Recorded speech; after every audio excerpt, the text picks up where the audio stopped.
What is truth? It's a question that echoes through courtrooms, philosophy classes, and our own private thoughts. When the Roman governor Pontius Pilate asked Jesus this very question, he didn't wait for an answer. But the Bible's answer is immediate and startling. It's not a what, it's a who. In the Gospel of John, Jesus doesn't offer a definition, he makes a declaration. I am the way and the truth and the life. This single statement changes everything. It reframes the search for truth not as a quest for abstract principles or a set of verifiable facts, but as an encounter with a person. It suggests that ultimate reality isn't found in a philosophy, but in a relationship. This personal nature of truth is the foundation for everything else the Bible says about it. If truth is a person, then knowing it has profound consequences. Later in John's Gospel, we hear one of the most radical promises ever made. Then you will know the truth, and the truth will set you free.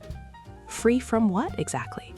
The people hearing this were living under Roman occupation, but the freedom offered here runs much deeper.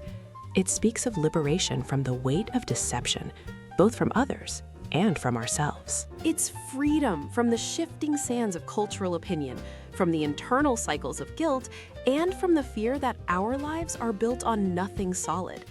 This psalmist captures this solidity in Psalm 119, saying, "The sum of your word is truth."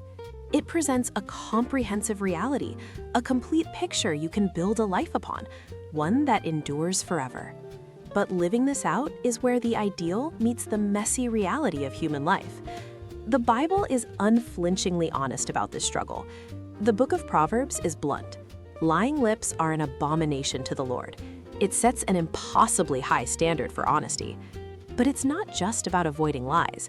The New Testament adds a crucial and much harder layer. In Ephesians, the instruction is to be speaking the truth in love. This is the real challenge, to hold on to a firm, absolute truth without turning it into a weapon, to be clear without being cruel, to be righteous without being self-righteous. This is especially difficult now, in a world that often champions tolerance above all else, where any claim to a singular, absolute truth can be labeled as intolerant or narrow-minded. This brings us to the core tension of our time. How do you stand on what the scriptures call unchanging truth, when society increasingly says truth is subjective, that what's true for you isn't necessarily true for me? The Bible doesn't offer a simple debating point, but it offers a path. It calls for faithfulness, for embodying a different way. It's less about winning an argument and more about living a life that points to that deeper reality. It's about becoming people who act faithfully, as Proverbs says, becoming a delight to God, not through perfect arguments, but through lived integrity. And this leads to the ultimate purpose of truth in the biblical narrative. It's not just for knowing or for being right, it's for becoming. In one of his final prayers, Jesus asks the Father in the book of John, "Sanctify them by the truth. Your word is truth." To sanctify means to set apart, to make holy, to make whole. Truth isn't just information we download. It's an active, living force that is meant to shape and change us from the inside out.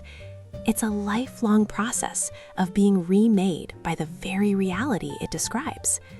So the pursuit of truth, in the end, is the pursuit of transformation itself.